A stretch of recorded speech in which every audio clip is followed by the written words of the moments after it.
Bienvenida o bienvenido a esta exploración. Hoy nos metemos de lleno a cómo entendemos la historia, los hechos científicos. Vamos a usar ideas de Carr, Aries, García de Honrubia, Strasser, gente que pensó mucho esto. La historia es solo una línea de tiempo. ¿Los hechos son puros? Claro, esa es la gran pregunta. Justamente la idea hoy es cuestionar un poco esa visión tan simple. Vamos a ver qué tanto la historia como la ciencia son más bien una construcción, un diálogo constante, ¿no? Donde el presente, nuestra mirada, juega un papel, bueno, fundamental. Interesante. Sí, estos autores desafiaron esa idea positivista de un conocimiento totalmente objetivo, ¿viste? Perfecto. Arranquemos con Carr, Edward Carr. Él critica fuerte lo que llama el fetichismo decimonónico, ¿verdad? Exacto. Esa idea del siglo XIX de que los hechos históricos son como, no sé, piedras, que uno encuentra y ya está. Tal cual. Carr dice, ojo con eso, el historiador no es un simple recolector, para nada. Al elegir qué hechos importan, cómo los ordena, cómo los interpreta, bueno, en cierto modo los está creando. O sea, no solo los descubre. No solo. Los datos, dice él, son la materia prima, el carozo, ¿no? Pero la historia, la narrativa que contamos, esa es la pulpa. Y esa pulpa la hacemos nosotros. Claro. Por eso dice que no hay historia objetiva y terminada. Es una interacción, un diálogo sin fin entre el presente y el pasado. Y cita a Croce, que es clave. Toda historia es contemporánea. Porque la miramos desde hoy. Exactamente. Con nuestras preguntas, nuestras preocupaciones actuales. Pero entonces, ¿cómo se evita que sea pura opinión? Digo, si siempre se escribe desde el presente. Es un punto delicado, sí. Carr no dice todo vale. Habla de rigor, de evidencia, pero insiste en que reconozcamos esa influencia inevitable del presente. Es buscar un equilibrio. Y siguiendo esa línea de romper con lo simple, está Philippe Ariès. Sí, Aries. Él también va contra la historia lineal, ¿no? Propone una historia vertical. ¿Qué significa eso exactamente? Suena distinto. Es que lo es. Ariès, muy influido por la escuela de los anales, se enfoca más en las mentalidades, en cómo la gente sentía, pensaba, vivía en distintas épocas, no tanto en la secuencia de eventos. Ajá, como capas. Algo así. Estudia estructuras que duran mucho, como la familia, la muerte, pero ve sus cambios como saltos, como rupturas, no una evolución suavecita. Para él, la historia nace como de un asombro. Miramos el pasado desde hoy, y algo nos sorprende, nos choca. Y a partir de ahí, A partir de ahí, él propone casi psicoanalizar los documentos, buscar sentidos ocultos, conectar cosas que parecen sueltas. Dice que un hecho aislado no significa nada, solo tiene sentido dentro de una estructura, de una totalidad cultural, digamos. Y esa totalidad la comparamos con la nuestra, la actual. entiendo, es ver patrones más que una línea recta. ¿Y cómo llevamos esto a un campo más específico? Por ejemplo, la psicología. García de Honrubia habla de eso. Exacto. García de Honrubia aplica estas ideas a la historia de la psicología. Y es muy claro. Dice que no es una simple crónica, no es una lista de fechas, ni de descubrimientos, ni de biografías de psicólogos famosos. Tampoco un museo de errores pasados. Tampoco eso. Es selectiva. Está totalmente vinculada a las preguntas que nos hacemos hoy en psicología. Es una disciplina teórica, crítica. Reflexiona sobre cómo se explicaron los fenómenos psíquicos a lo largo del tiempo y por qué ciertos problemas aparecen una y otra vez.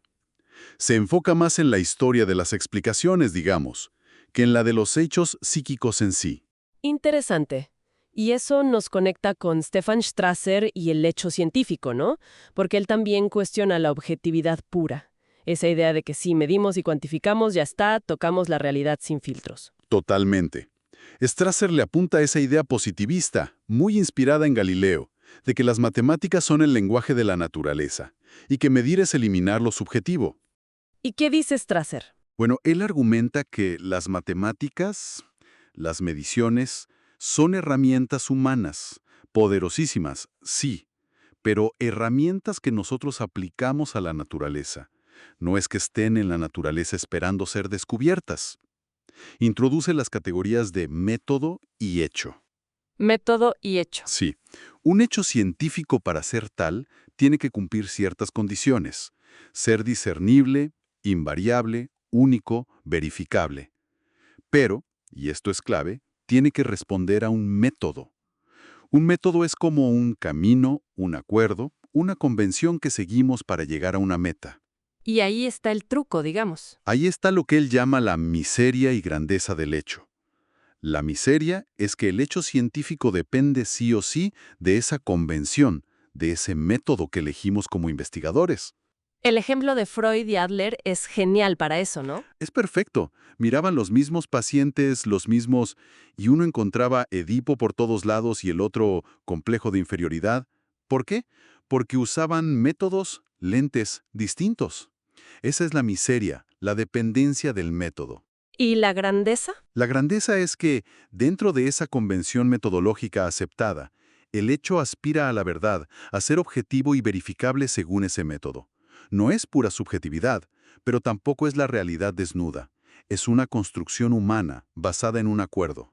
Entonces, recapitulando un poco, lo que vemos en todos estos autores es un cuestionamiento profundo a esa idea de objetividad pura y simple, tanto en historia como en ciencia. Exacto. Parece que el presente, la perspectiva, la selección que hacemos, la interpretación, los métodos, todo eso es fundamental en cómo construimos el conocimiento. Ese es el hilo conductor, me parece. Reconocer el papel activo del sujeto, sea historiador o científico, y de su contexto, su época, sus herramientas, sus preguntas.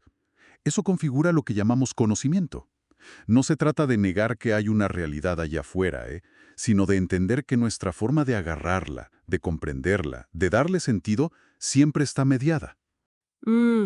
Nos deja pensando, si los hechos, ya sean históricos o científicos, son en parte construcciones que dependen de nuestros métodos y de las preguntas que hacemos desde el presente, ¿cómo cambia eso la forma en que deberíamos, quizás, recibir y evaluar toda la información, todas las verdades que nos llegan todos los días?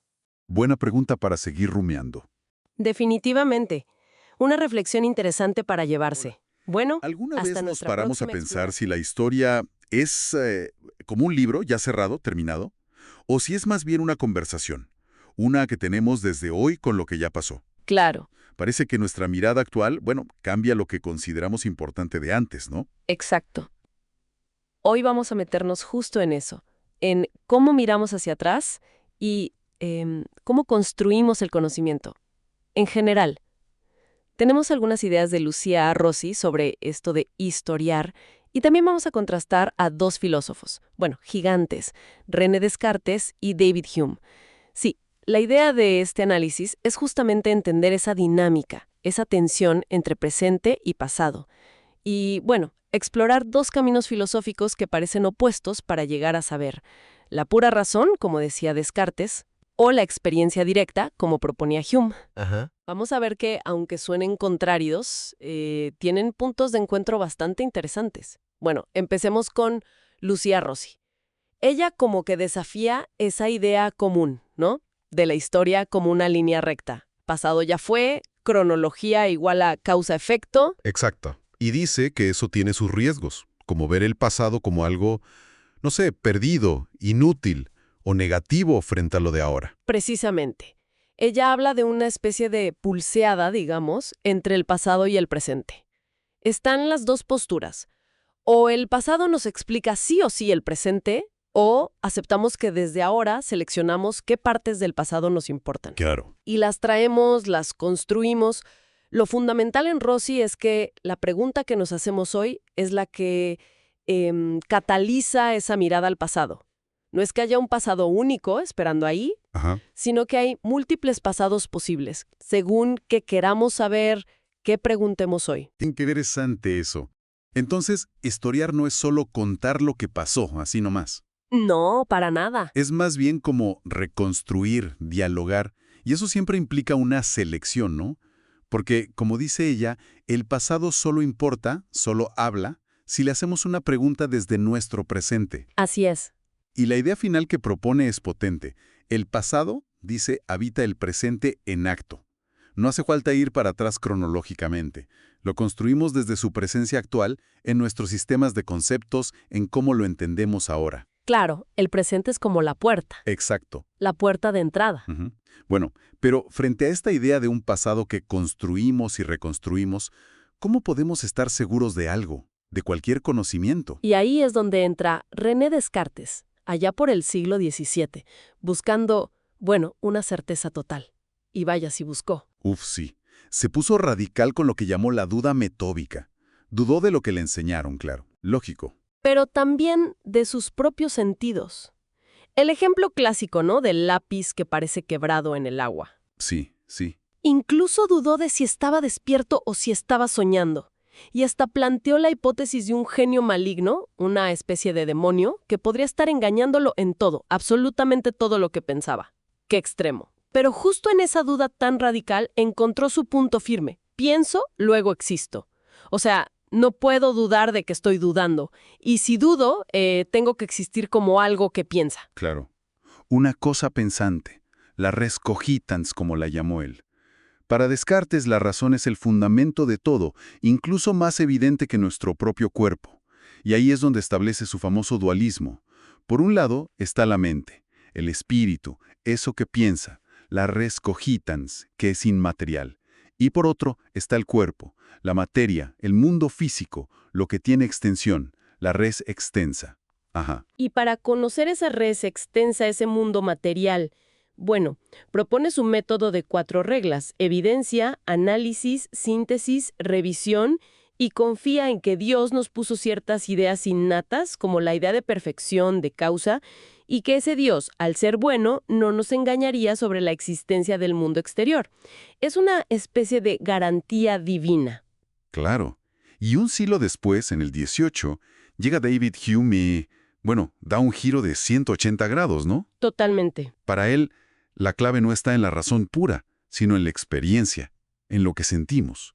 Dice que lo que percibimos tiene como distinta intensidad, ¿no? Están las impresiones, que son las sensaciones fuertes, vivas, como, no sé, el calor del fuego. Exacto, la sensación directa. Y luego están las ideas, que son como ecos más débiles de esas sensaciones en la mente, ¿verdad? El recuerdo de ese calor, por ejemplo. Y su tesis central, que fue muy revolucionaria, es que toda idea, por más abstracta que parezca, al final viene de una impresión original. Es una copia, una huella. Ajá. Si tenés una idea medio confusa, dice Hume, bueno, busca la impresión concreta, la sensación de la que surgió. Su método es como desarmar las ideas complejas hasta llegar a esas impresiones simples, básicas. Además, Hume notó que conectamos las ideas de ciertas maneras, ¿no? Menciona 3 principios principales. Por semejanza, una foto te recuerda a la persona. Claro. Por contigüidad en tiempo o espacio.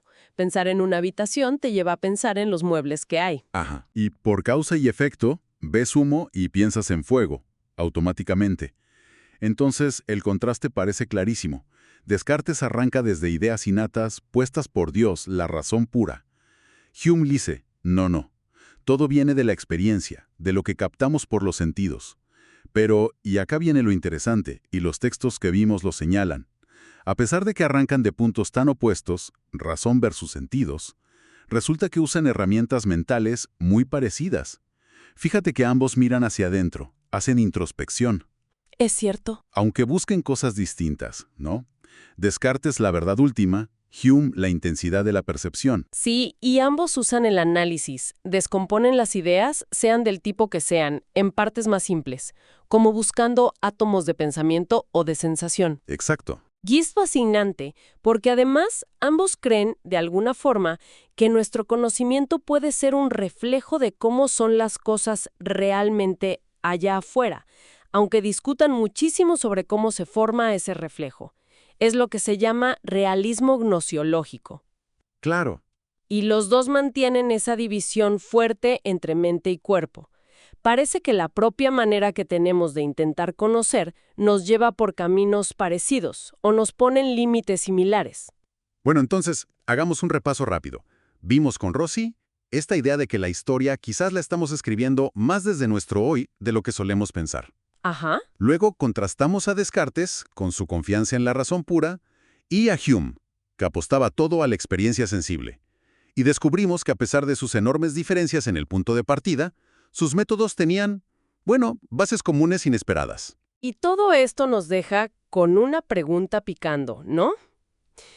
Si, como sugiere Rossi, nuestra comprensión del pasado depende tanto de las preguntas que hacemos desde el presente, Claro. y si nuestras herramientas para conocer, ya sea la razón de Descartes o la experiencia de Hume, ya traen consigo sus propias reglas, sus propios supuestos, ¿podemos realmente, al final, aspirar a un conocimiento completamente objetivo, ya sea del pasado o incluso del presente mismo?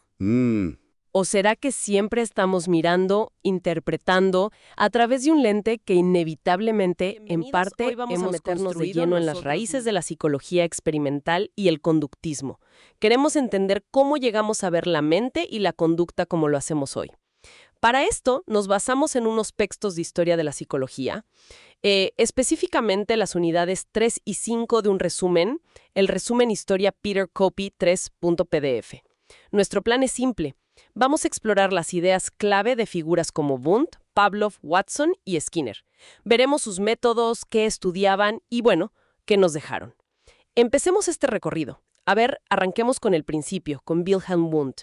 Se le dice el padre de la psicología experimental, ¿no? Fundó el primer laboratorio en Alemania. Él proponía mirar hacia adentro, ¿verdad? Usar la introspección. Exacto. Pero ojo, no cualquier introspección. Era la introspección experimental. Wundt quería estudiar la experiencia inmediata, la conciencia tal cual la vivimos. Pero necesitaba método. ¿Cómo era ese método? Bueno, entrenaba observadores para que describieran sus sensaciones, sus procesos mentales básicos, bajo condiciones muy controladas en el laboratorio. Criticaba la psicología filosófica por, digamos, no ser empírica. Veía a la psicología como un puente necesario entre las ciencias naturales y las del espíritu, las sociales. Interesante. ¿Y hacía diferencia entre observar y experimentar? Sí, claro. Distinguía entre la experimentación, donde el observador interviene, manipula variables, para estudiar procesos que cambian rápido, como las sensaciones. Ahí casi que creaba el fenómeno. Y por otro lado, la observación pura, para fenómenos más estables, como las costumbres, el lenguaje, donde no podía intervenir así. Entiendo. Mientras Wundt intentaba mapear esa experiencia interna, en Rusia, Pavlov tomaba otro camino, ¿cierto? Más enfocado en respuestas observables. Totalmente distinto. Iván Pavlov era fisiólogo. Su foco estaba en la actividad del cerebro, lo que él llamó reflexología. Su método, la observación experimental pero muy rigurosa. Analizaba la reacción, la R, del organismo frente a estímulos o acciones del ambiente, la A. Ah, lo de los perros y la campana. Exacto, el famoso condicionamiento clásico. Diferenció el reflejo absoluto, el innato, como salivar por comida, del reflejo condicionado, una conexión nueva que se aprende por asociar cosas, como salivar solo con oír la campana que antes sonaba junto a la comida. Y él era muy materialista en su visión, ¿no? Correcto. Rechazaba de plano explicaciones psicológicas o mentalistas. Para él, todo era actividad nerviosa superior. Adoptó un monismo materialista. Mente y cuerpo son una sola cosa, una unidad material. Nada de almas ni mentes separadas. Bueno, si Pavlov abrió la puerta a lo observable, parece que John B. Watson directamente la derribó. Háblanos de ese quiebre, el conductismo, de 1912. Sí. Watson fue radical. Rechazó la introspección de Wundt de forma tajante. Decía que era subjetiva, poco científica, casi cosa de religión por hablar de alma o mente. Su propuesta fue el conductismo, una psicología objetiva centrada solo en la conducta que se puede ver y medir. O sea, lo que hacemos, no lo que pensamos o sentimos por dentro. Exactamente. Su método era la observación experimental, buscando la fórmula estímulo-respuesta, ER. Quería poder predecir la respuesta si conocía el estímulo, y al revés, inferir el estímulo si veía la respuesta. ¿Y las emociones? ¿Cómo entraban ahí? Las estudió, sí, pero las básicas. Miedo, ira, amor. Las consideraba respuestas no aprendidas, innatas, o hábitos viscerales, como les decía. Espera, ¿Esme Daptis llegó a decir que pensar era como hablar bajito con uno mismo? ¿Algo físico en la garganta? Sí. Una idea bastante polémica. Sugirió que el pensamiento era una conducta subvocal, algo que en teoría se podría medir en la laringe. Para él, aprender era simplemente que más estímulos pudieran provocar respuestas. Y bueno, como Pablo, también era monista materialista. Fascinante y controversial. Y bueno, después de Watson, ¿quién sigue? Ahí entra B.F. Skinner, ¿no? Con el neoconductismo. Así es, Skinner refina y expande el conductismo. Se enfoca en lo que llamó conducta operante, es decir, la conducta que hacemos para obtener algo del ambiente, la que tiene consecuencias.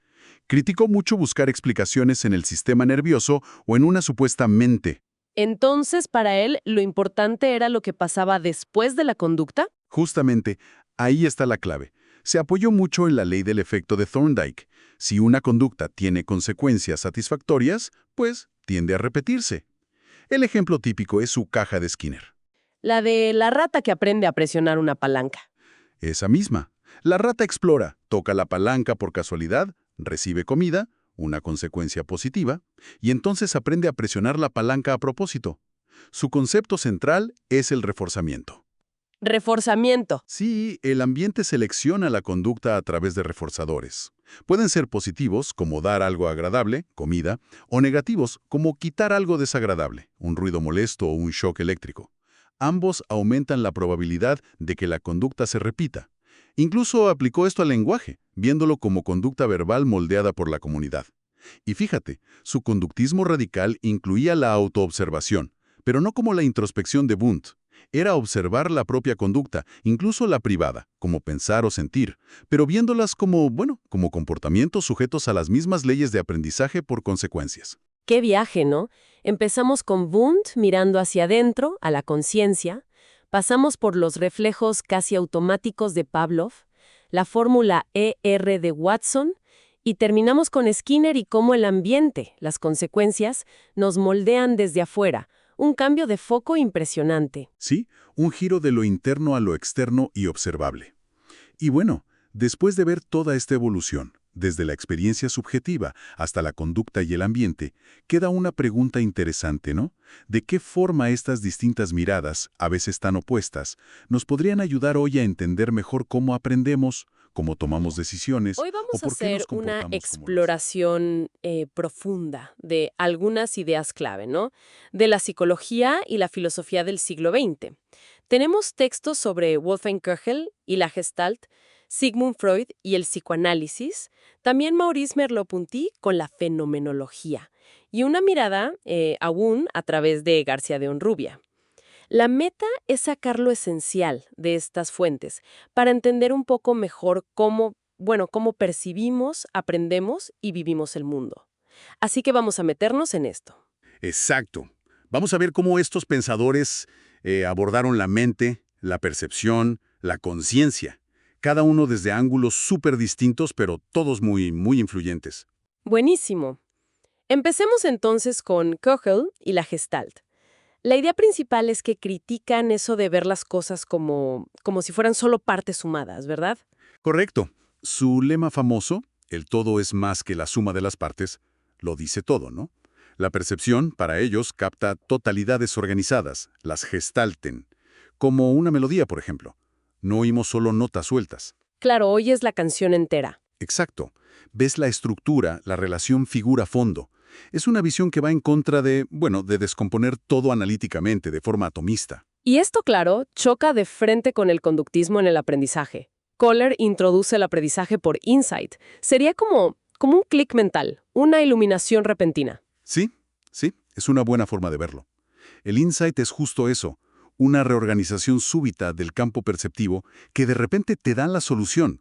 No es el típico aprendizaje gradual por repetición, por ensayo y error. Es un un entendimiento repentino. Como el ejemplo de los chimpancés con las cajas y la banana, ¿no? Ese mismo. Euler lo veía como prueba de una comprensión de la estructura del problema. Y fíjate, extendió esta idea de organización total también a la memoria. Ahí lo importante son las relaciones, el significado, no tanto la asociación mecánica de ideas. ¡Qué interesante! Y hasta introduce el concepto de isomorfismo. ¿Qué es eso exactamente? Bueno, es una idea bastante audaz. Sugiere que los principios de organización, estas Gestalt, son similares en la mente, en el cerebro e incluso en la naturaleza física, como si hubiera patrones estructurales comunes en distintos niveles de la realidad. ¡Wow! Una conexión mente-naturaleza fuerte. Bueno, si Euler se centra en la estructura de lo que percibimos conscientemente, Freud nos lleva, a otro lado, ¿no? a las profundidades, al inconsciente. ¿Y cómo hacía él para acceder a ese lugar tan oculto? Su herramienta principal fue la asociación libre. Le pedía al paciente que dijera absolutamente todo lo que se le pasara por la cabeza, sin filtro, sin censura. Freud creía que esas asociaciones, aunque parecieran libres o al azar, en realidad estaban determinadas por material inconsciente, cosas reprimidas. Por eso abandonó métodos como la hipnosis. Sentía que esto era más auténtico. Habla mucho de la represión, ¿no? De guardar, digamos, deseos que consideramos inaceptables, a menudo temas sexuales o agresivos. Y que los síntomas neuróticos, son como una forma medio retorcida de satisfacer esos mismos deseos. Suena un poco determinista, ¿verdad? Sí, totalmente. Los síntomas eran vistos como una especie de solución de compromiso, una satisfacción sustituta. Y sí, hay un fuerte determinismo psíquico en su teoría. Él recalcaba muchísimo la importancia de las experiencias infantiles, como marcan la vida adulta. Y los sueños, para él, eran la vía regia al inconsciente. Ah, claro, los sueños como cumplimientos disfrazados de deseos. Exacto. Cumplimientos disfrazados de deseos reprimidos. Analizarlos era clave. Y todo esto movido por la libido, esa energía de las pulsiones. Bueno, pasamos de esas profundidades freudianas a Merleau-Ponty y la fenomenología. Él parece querer devolvernos al mundo como lo vivimos, ¿no? Y sobre todo a través del cuerpo. Precisamente. Merleau-Ponty es un crítico feroz del dualismo mente-cuerpo. Para él, la conciencia no es algo separado, está encarnada. El cuerpo no es un objeto más que tenemos.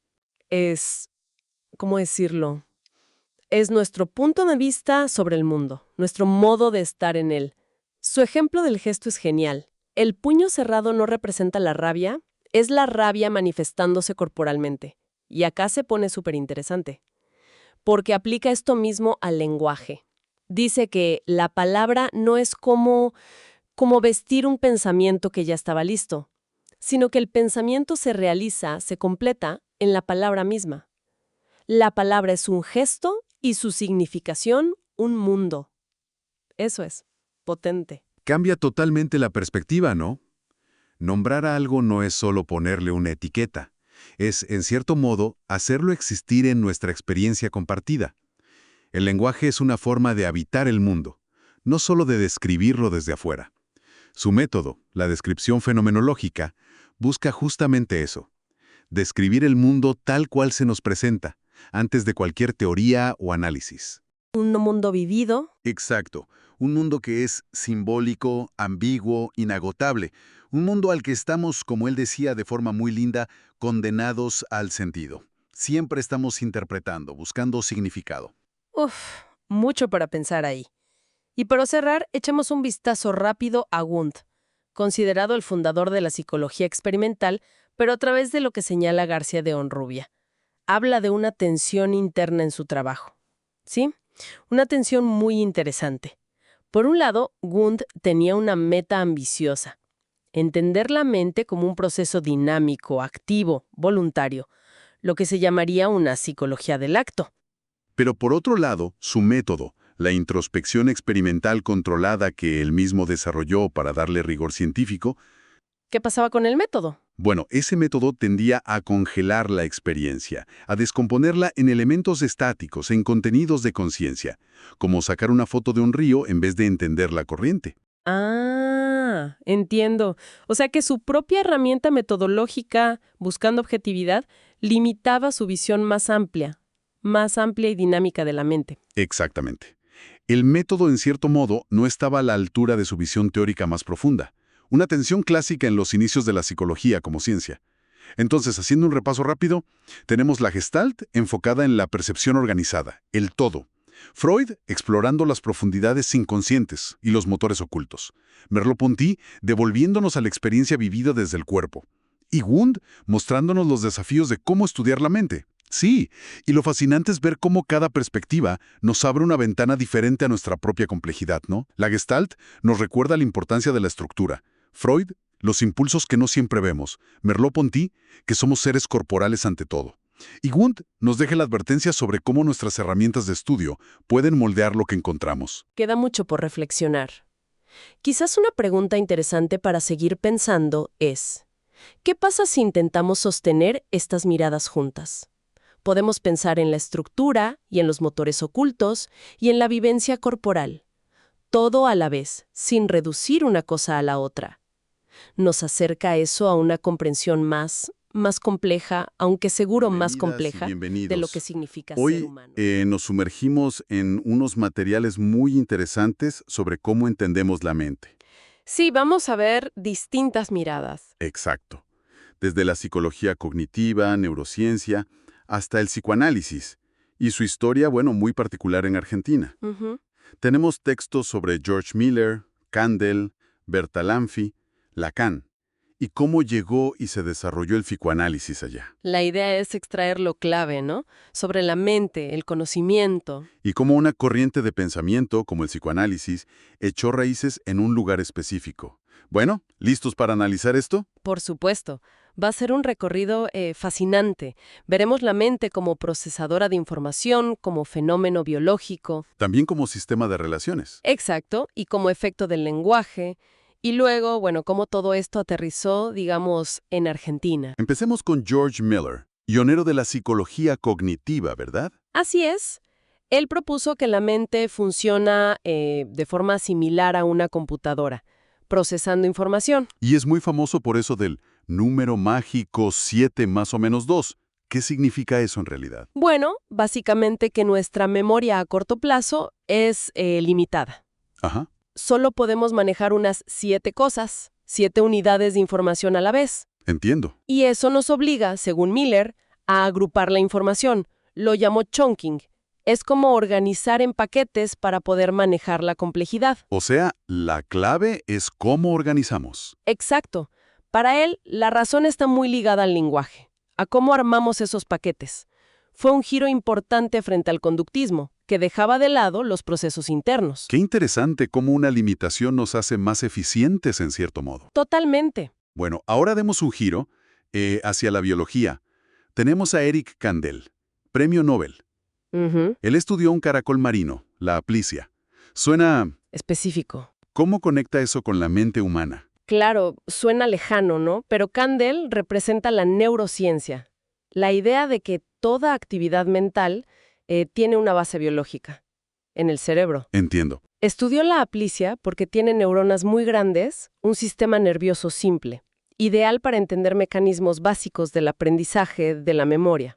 Pero a nivel celular, Ajá. su enfoque es lo que se llama reduccionista. O sea, entender lo complejo, la mente, estudiando sus partes más básicas. Neuronas, sinapsis. Ir de lo pequeño a lo grande. Exacto. Aunque él mismo reconoce que hay otros enfoques más holísticos que miran el sistema completo. Pero, ¿no es un salto muy grande de un caracol a la conciencia humana? Digo, Es un punto válido, sí. Es un debate constante en neurociencia. Kandel diría que los mecanismos celulares básicos son sorprendentemente parecidos en la evolución. vale. Pero bueno, si Kandel mira los componentes, Ludwig von Bertalanffy nos dice, miremos la red completa. La teoría de sistemas. Exacto. Bertalanffy. Él dice que no basta con descomponer, hay que ver las interacciones, ¿no? Justamente. Las relaciones. Incluso dice que el observador es parte del sistema que observa. ¿Y eso cómo se aplica en psicología? Bueno, introduce ideas como la causalidad circular. No es A causa B y ya. ¿Cómo sería? Es más bien que A afecta a B, pero B también afecta a A. Como un ciclo. Ah, como un termostato, por ejemplo. Exacto. Esa es la retroalimentación. Ayuda a mantener el equilibrio o a generar cambios. Ya veo. Entonces, la psicología sistémica no se centra solo en el individuo aislado, sino en sus relaciones. La familia, la pareja, su contexto. Y el terapeuta no está afuera mirando. No, interactúa. Es parte del sistema que observa. Y al observar, ya lo modifica. Bien, bien. De la biología y los sistemas pasamos a Jacques Lacan, una figura, bueno, central en el psicoanálisis francés. Ujú, ujú. Y compleja. Sí, propuso un retorno a Freud, pero integrando la lingüística, el estructuralismo. Su idea clave: el inconsciente está estructurado como un lenguaje. ¿Qué quiere decir con eso? Uf, es una idea densa, ¿eh? Me imagino. Simplificando mucho, Lacan sugiere que nuestros deseos, nuestros síntomas, incluso nuestros sueños, no son caóticos. Siguen una lógica parecida a la del lenguaje, ¿Cómo? con mecanismos como la metáfora, la metonimia, el desplazamiento de sentido. El lenguaje nos preexiste, nos forma como sujetos. Entiendo. También diferencia sus famosos 3 registros: simbólico, imaginario y real, que no son lo mismo que el yo, ello y superyo de Freud, ojo. Claro. E introduce el concepto de goce, que es una satisfacción paradójica más allá del principio del placer. Y lo real sería aquello que justamente no se puede decir, que escapa al lenguaje. Suena así complejo. Y esa frase suya, el deseo del hombre es el deseo del otro, da para pensar mucho. Totalmente. Es fascinante ver cómo todas estas ideas circularon y llegaron a Argentina, como detallan los materiales. Al principio parece que hubo escepticismo, ¿no? Sí, figuras como José Ingenieros lo veían con distancia, casi como ficción literaria. Pero de a poco fue entrando. Exacto. Germán Greve ya hablaba de Freud en 1910. Un factor clave fue la traducción de las obras completas de Freud al español, allá por los años 20. Ah, claro, el acceso al texto original. Fundamental. Y el contexto cultural argentino, muy conectado con Europa, con una clase media interesada en la psicología, fue un terreno fértil, digamos. Ujú. Y eso culminó en 1942, con la fundación de la Asociación Psicoanalítica Argentina, la APA. Figuras clave como Raskovsky, Pichon Rivière, Langer, Y gente formada en Europa también. sí, como Cárcamo, Garma, ellos institucionalizaron la práctica. Y leí que en los años 60 explotó el interés. Totalmente. Se crearon las carreras de psicología en Rosario, en Buenos Aires. Y ya con fuerte influencia psicoanalítica. Desde el principio, muy marcada. Llegó la cultura popular, a la televisión, a revistas como Claudia. Se volvió casi una cosmovisión para muchos sectores. Increíble. Pero claro, esa masividad también trajo debates, tensiones internas, rupturas, como la creación de APDEVA en los 70. Ujú. Y es en ese clima que Óscar Massota introduce las ideas de Lacan. Ah, ahí entra Lacan en Argentina. Sí, ofreció una alternativa teórica distinta, muy ligada a la lingüística, y atrajo mucho a psicólogos no médicos. Ahí se consolidó también el famoso trípode de formación. ¿El trípode? Sí, teoría, supervisión de casos y el análisis personal del propio terapeuta, algo fundamental en la formación psicoanalítica. Entendido. Bueno, hemos recorrido bastante, ¿eh? La mente calculadora de Miller, el cerebro biológico de Kandel Los sistemas interconectados de Bertalanffy. y el sujeto del lenguaje de Lacan. Y esta vibrante historia del psicoanálisis argentino. Si tuvieras que buscar un hilo conductor en todo esto, ¿cuál sería? Quizás es una tensión constante entre buscar, digamos, mecanismos universales, sean cognitivos o biológicos, y por otro lado, entender la subjetividad como algo construido. Construido en la interacción, en el lenguaje. Exacto, y en un contexto cultural específico, como vimos en Argentina. Son como lentes distintos para mirar fenómenos súper complejos: el pensamiento, la emoción, la conducta. Claro. Y nos deja una pregunta flotando, ¿no? Al considerar estas distintas formas de ver la mente, como cómputo, como biología, como sistema, como lenguaje, ¿cómo influye la manera en que pensamos sobre la mente en las preguntas que nos hacemos? Exacto. Sobre nosotros mismos, sobre la sociedad. Es algo para, bueno, seguir reflexionando, para darle una vuelta.